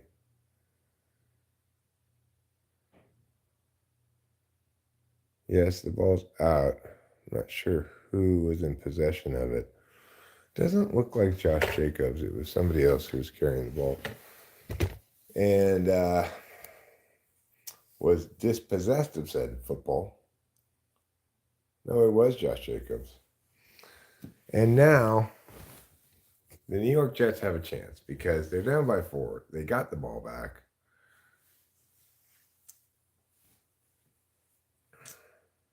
The thing is, the problem for the Jets is they're down by 4. The Jets have shown no ability whatsoever to score a touchdown. They have got 12 points on 4 field goals. And they have, coming into the game, their red zone touchdown percentage was 24%. It's gone down since then. And if they end the season at 21% or lower, 24% or lower, it would be the worst red zone percentage since 1991. So, how likely are the Jets, after being unable to score a touchdown for the entire game, how likely are they to score a touchdown here on this very last drive? Well, now that they got a turnover when they did, there may even be more than one drive left in this game. So, like, if I were the Jets and I could get a field goal here quickly enough, I would kick the field goal and try to get another stop and kick another field goal, because I wouldn't have any faith in my offense to score a touchdown. Josh Jacob Jingleheimer Schmidt.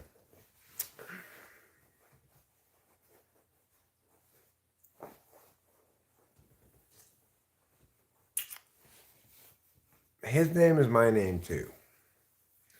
Whenever I go out, people always shout, "There goes Josh Jacobs Jingleheimer Schmidt."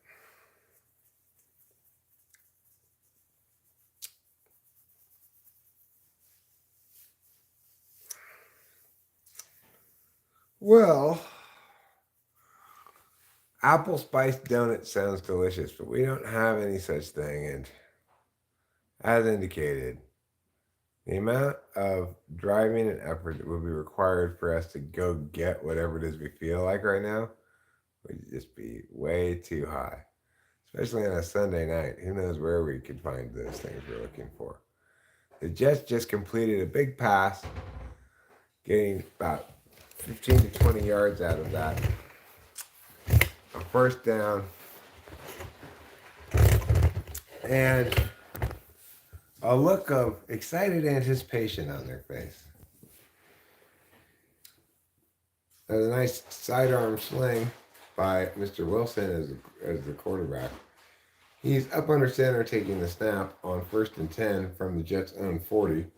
He throws a little quick pass to the side, and number 17 has some sort of weird problem and runs backwards out of bounds.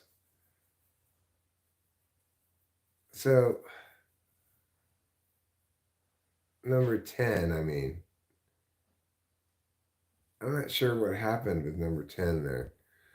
He did end up getting 3 yards out of it, but he had at least 5, and then he kind of like fell backwards out of bounds.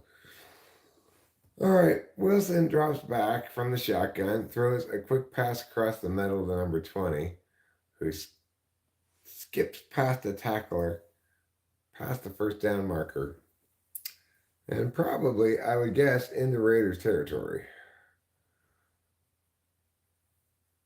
I will confirm that with you shortly. Yes, it looks like he's crossed the 50-yard line now, and the Jets have made their way into Raiders territory from about the 49-yard line. Or maybe, yeah, 47 or so yard line. And now the Jets, they just got a completion. The tackler made a nice big hit on the receiver, but the receiver was a tight end and he didn't go down. And as a consequence, he was able to continue running forward and picking up a good 6 or 7 yards after the first contact because the Raiders player hit him instead of tackling him. Now it's 2nd and 4 instead of like 2nd and 10. And Wilson, he's communing with Lazard, one of the fellow Jets. Name a car for an edit. I'm going to name a Toyota Prius.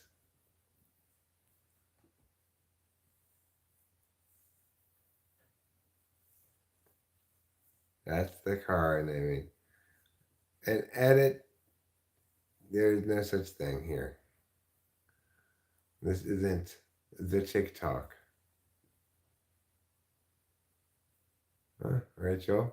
We said it at the same time, huh? All right, Wilson drops back to pass with a 2nd and 4 from the shotgun formation. He hurls the ball downfield to a well-covered wide receiver wearing number 17, also surnamed Wilson, no relation. That ball falls incomplete as it was more or less uncatchable and too well covered to be conceivably caught anyway. Number 39 was there, as well as the Raiders safety number 25.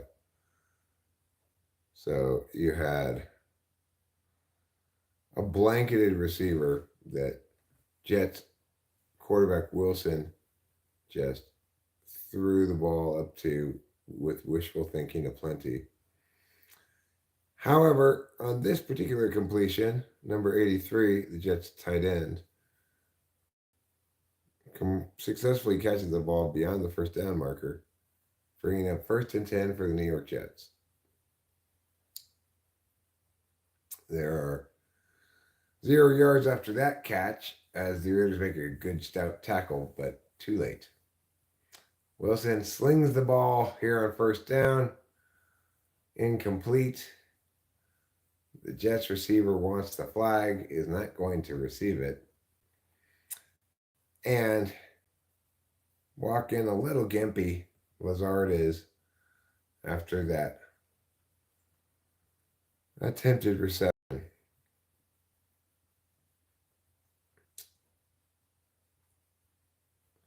Now, on 2nd and 10, Wilson in the shotgun with the running back to the wide side of the field, to his right, drops back and throws across the middle to a diving receiver who pulls in the pass a yard too shy of the first down marker, number 83, who is lined up at tight end, releases immediately on his route, comes back to the ball. Wilson underthrows it a bit, but his tight end bails him out and makes the catch, albeit fails to get the first down. Now on 3rd and 2, Wilson's once again in the shotgun. And he again throws over the middle, this time to number 17, who on the quick slant picks up first down. Great catch considering the hit he took while catching it. It was initially bobbled, but he was able to come down with it. Receiver Wilson from quarterback Wilson on the Wilson to Wilson connection. So now we're going to have a commercial. I'm guessing it must be the 2-minute warning, which means, in real time, probably a 20-minute warning till the end of the game, barring overtime, which seems unlikely given that the Raiders have a 4-point lead. That would require the Jets to score a touchdown and then the Raiders to score a field goal in order for it to go to overtime.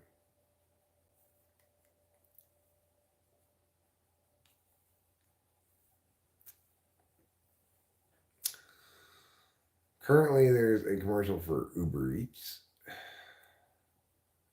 saying that while you cannot order bears, you can order beers. There's a commercial now for Charmin, which features bears who are wiping their butts and enjoying the softness while doing so. Now we have a commercial for a credit card of some sort. It allows you to earn double miles on each purchase. This is the Capital One card. Now, next, we have a commercial for Amazon.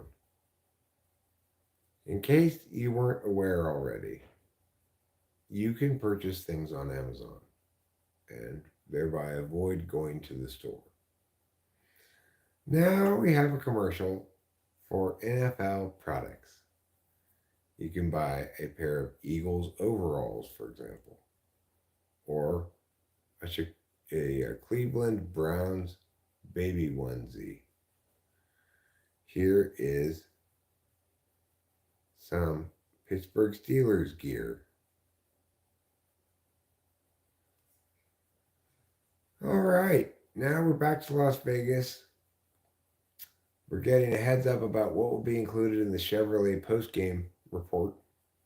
But more importantly, as the camera fades out from the overhead view of the city, we return to the football field, where the Raiders' defense finds the fate of the football game in their heretofore reliable hands. Wilson drops back on 1st and 10, throws a little screen, and that is tackled very nicely by number 37. Mr. Hall for the Raiders does an excellent job of making that tackle because that screen looked like it had some room to work, He had blockers in front of him. There was just this one guy he had to beat, and number 37 was that guy. And he reached right out and grabbed him and twirled him to the ground. Now Wilson from the shotgun again, with the running back on the short side of the field. Oh, he throws an interception. Number 41 for the Raiders steps right in front of that pass and runs it back a substantial distance. With just 1:14 on the clock, however, the New York Jets retain 3 timeouts. And that means the Raiders are going to need to get at least one first down if they want to put this game away once and for all. Wilson drops back on this replay of this interception, and you see the linebacker just kind of hovering in the area, and he reads the quarterback's eyes, Mr. Spillane, number 41. He reads the quarterback's eyes, and he gets all the way over there to dart in front of number 10 and pick the ball off with his hands, running it back a substantial way before falling to the ground. Quarterback Wilson for the Jets walks off field with his head hung low, looking sad. I wish I hadn't thrown that interception, he says. Now the Raiders have the ball, 1st and 10, from their own 40-yard line. The New York Jets need to get a stop here because they do have 3 timeouts. They're going to probably expend one right here. Yes, they do. Yes. And there's 1:09 left. The Raiders picked up about 3 yards on that first down play. But Spillane's interception is being replayed now. He certainly did a fine job of reading the play, anticipating the throw, and getting the interception.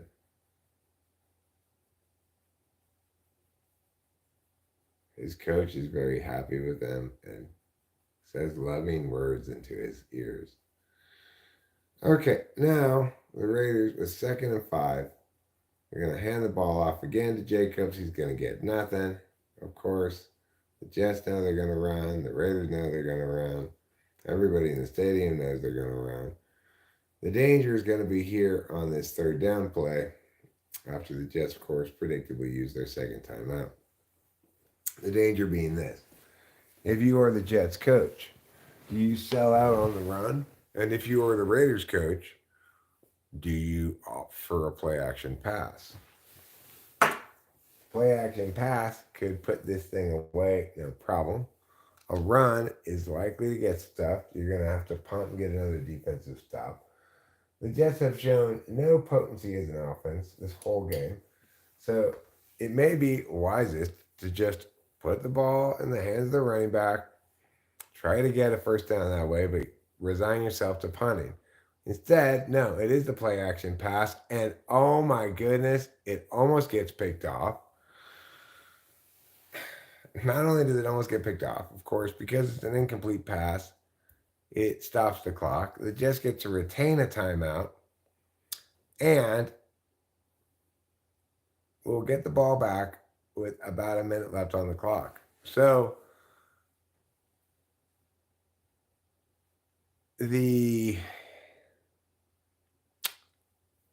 Raiders are probably kicking themselves for that play call there. I don't blame them for it, but they didn't sell the play action pass very well. They didn't sell the run very well, you know.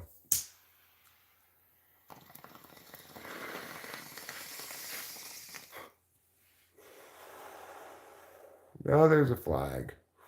Probably delay of game. Yes, delay of game.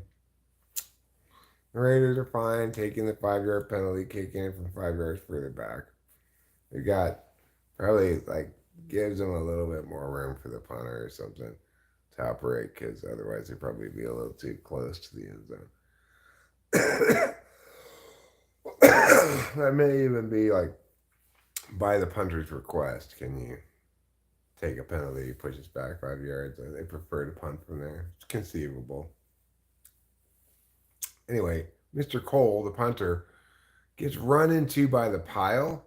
Oh, I thought that was going to be a great punt, but it turns out to be a touchback. He couldn't quite roll it all the way over to the sideline. It went into the end zone instead. So now the New York Jets are going to have their last opportunity with 53 seconds and 1 timeout left, needing a touchdown to win the game. Field goal will do them no good down by 4 points. But Zach Wilson, in his 3rd season in the NFL, has had 5 game-winning drives in the 4th quarter. So it's not unfamiliar to him, although it would certainly be out of character for tonight's New York Jets offense, which heretofore has ranged from lifeless to pitiful, somewhere in the range of there. On 1st and 10, Zach Wilson, I think his name is Zach Wilson, throws the pass directly into the ground in the middle of the field. I'm not sure why.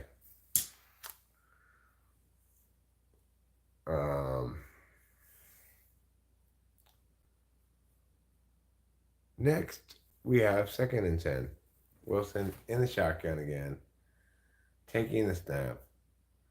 He's got trips out to the right, one of whom stays home to block, and then releases, gets the pass on the little screen, and gets almost to the first down marker,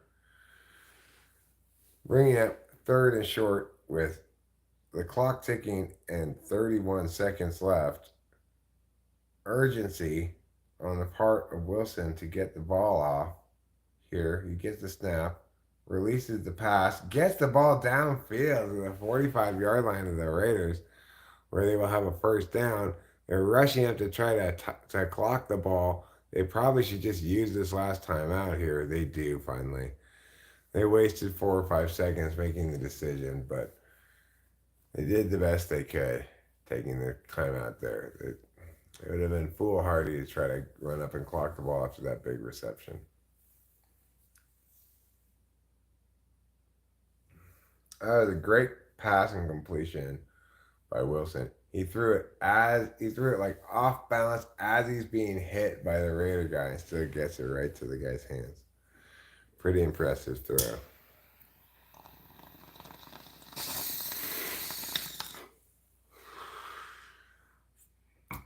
They gave him 1 second back on the clock. The New York Jets coach is complaining that he was calling the timeout right away, but they didn't give it to him until after he had been yelling at him for 5 seconds. That's my guess about what he's saying. I can't actually hear anything that the coach is saying to the referee, but that's my guess. So now Wilson, with 13 seconds left, the Jets need a touchdown. They're from the Raiders' 45-yard line. He's dropping back to pass. He's scrambling out to his left. He resets his feet, throws the ball way downfield. He's got a receiver in the end zone, but not open. The pass is incomplete. The Raiders' cornerback actually intercepted it, but was out of bounds. So, that won't count as an interception, obviously.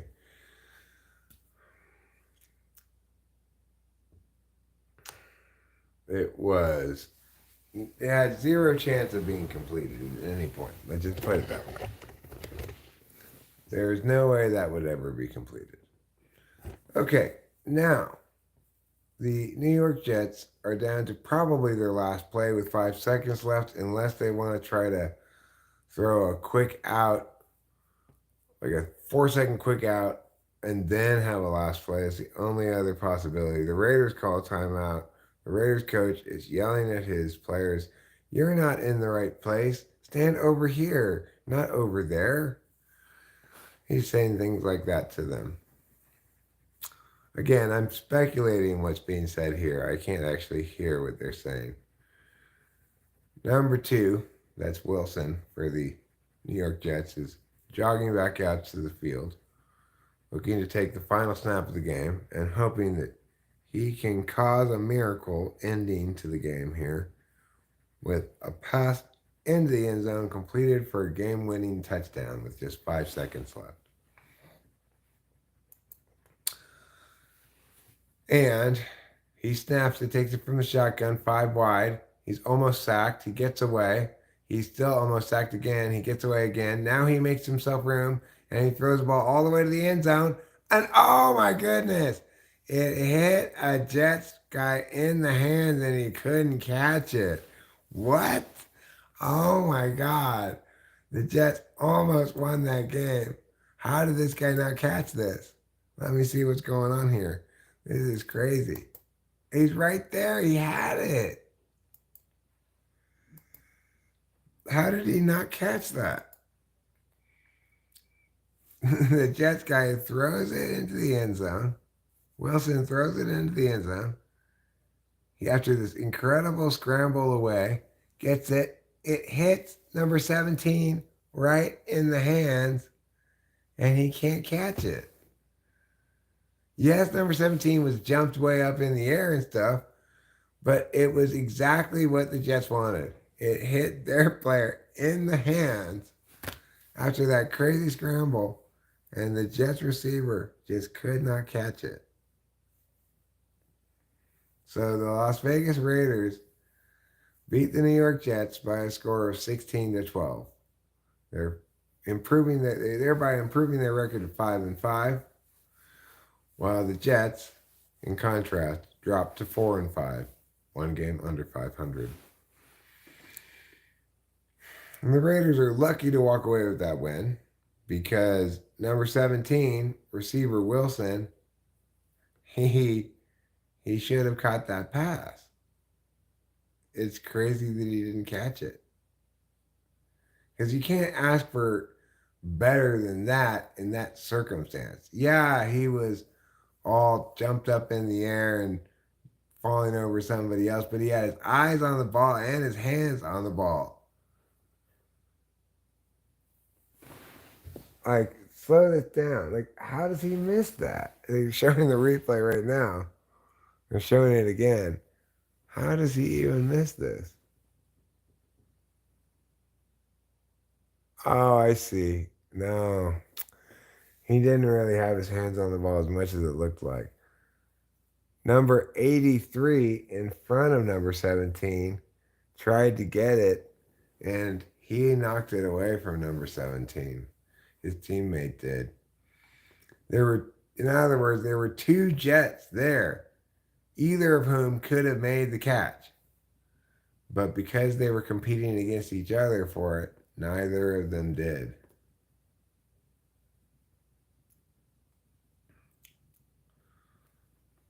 I'm sure the Raiders aren't feeling super happy about that win like they were about last week's win because there was no easy win there. That was a battle. All right, well, that's going to bring this exciting live stream to an end. Thank you all for being here, even though two of you are me and Rachel. And I will see you next time on Talking with Famous People.